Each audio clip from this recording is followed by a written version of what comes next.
আজও চলে এলাম তোমাদের কাছে আর একটা খুব সুন্দর ভিডিও নিয়ে। আজকে আমি ক্লাস 12-এর থার্ড সেমের ইউলিসেস পোয়েমটা স্টার্ট করব।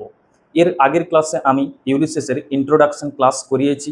যারা দেখোনি অবশ্যই আমার প্লেলিস্ট সেকশনে চলে যাবে, ওখানে দেখতে পাবে যে ইউলিসেসের ইন্ট্রোডাকশন ক্লাস হয়েছে। এবং আজকে আমি কিছুটা পড়াবো পোয়েমটার, প্রথম থেকে শেষ পর্যন্ত দেখবে এবং যদি ভালো লাগে অবশ্যই কিন্তু একটা লাইক এবং একটা কমেন্ট করবে। আর কেউ যদি আমার ভিডিওতে নতুন হয়ে থাকো অবশ্যই কিন্তু চ্যানেলটা সাবস্ক্রাইব করে দেবে। তো চলো প্রথম থেকে প্রত্যেকটা লাইন দেখবে, প্রত্যেকটা লাইন বোঝার চেষ্টা করবে এবং প্রত্যেকটা লাইন কিন্তু লিখে নেবে, যাতে তোমরা এক্সামের সময় সব কিছু বুঝতে পারো এবং অ্যান্সারগুলো ঠিকঠাক দিতে পারো। দেখো কি আছে, ইউলিসেস কার লেখা? Alfred Lord Tennyson. বোঝা গেল? তো চলো প্রথম থেকে শুরু করা যাক।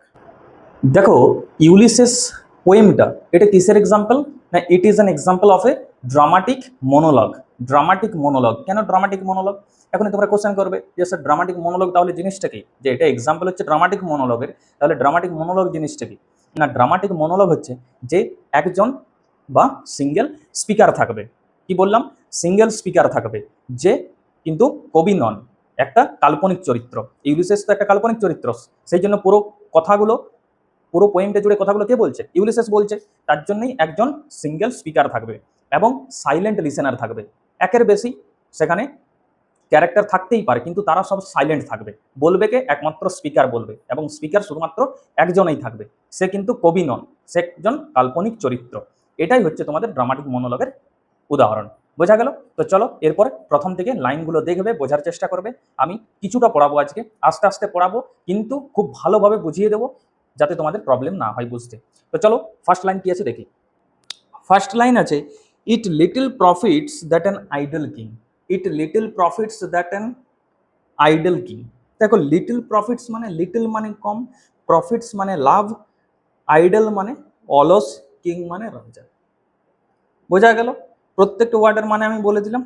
এরপরে এখানে বলতে চাইছে ইউলিসেস কি বলছে, যে ইট little profits that an idol king. It little profits মানে এটা লাভজনক নয়, বা এটা কম লাভজনক কিসের? দ্যাট অ্যান আইডল কিং, অলস রাজা হওয়ার। এরপরে ভালোভাবে বললে কিভাবে বুঝবে? না, অলস রাজা হয়ে বেঁচে থাকা খুব একটা লাভজনক নয়, বা অলস রাজা হয়ে থাকা খুব একটা লাভজনক নয়। কার জন্য? তার নিজের জন্য, কারণ সে অলস রাজা নন। তার জন্যই বলছেন যে অলস রাজা হয়ে থাকা খুব একটা লাভজনক নয়।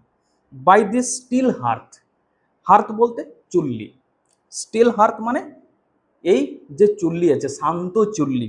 বাই দিস স্টিল হার্থ, এই শান্ত চুল্লির পাশে, among this barren crags. Among this barren crags মানে অনুর্বর শিলাখণ্ডের মাঝে। কি বললাম? অ্যামাং দিস ব্যারেন ক্র্যাগস মানে অনুর্বর শিলাখণ্ডের মাঝে, ম্যাচড উইথ অ্যান অ্যাজেড ওয়াইফ। আমি কি করছি? জীবনটাকে কাটাচ্ছি একজন বৃদ্ধ ওয়াইফের সাথে, বৃদ্ধা স্ত্রীর সাথে। কোথায়?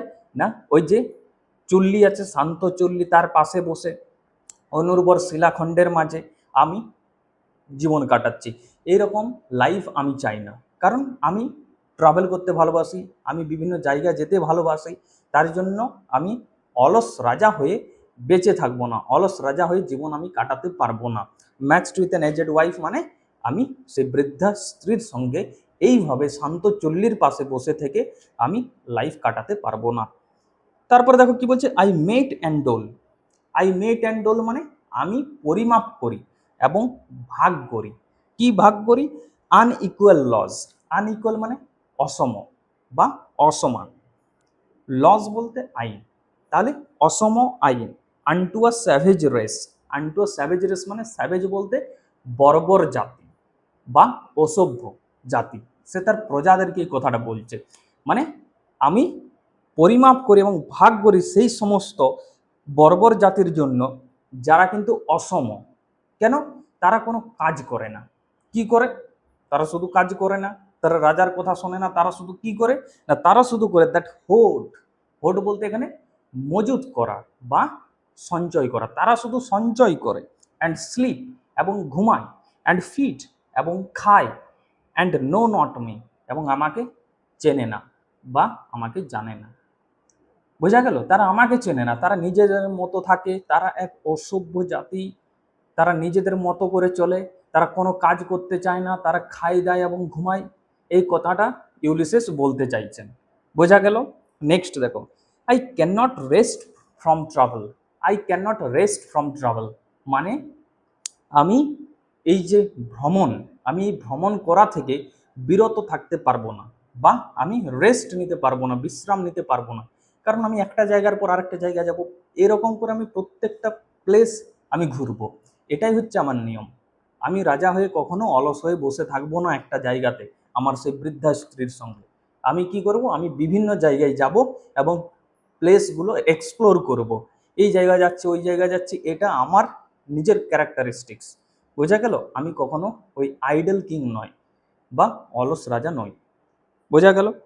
তাহলে কি বলছে, I cannot rest from travel, আমি ট্রাভেল করা থেকে বিরত থাকতে পারবো না। I will drink. I will drink মানে এখানে যদি বলা হয় আই উইল ড্রিঙ্ক মানে আমি পান করব, কিন্তু আমি পান করব তো নয়। আই উইল ড্রিঙ্ক মানে এখানে বলতে চাইছে যে আমি উপভোগ করব।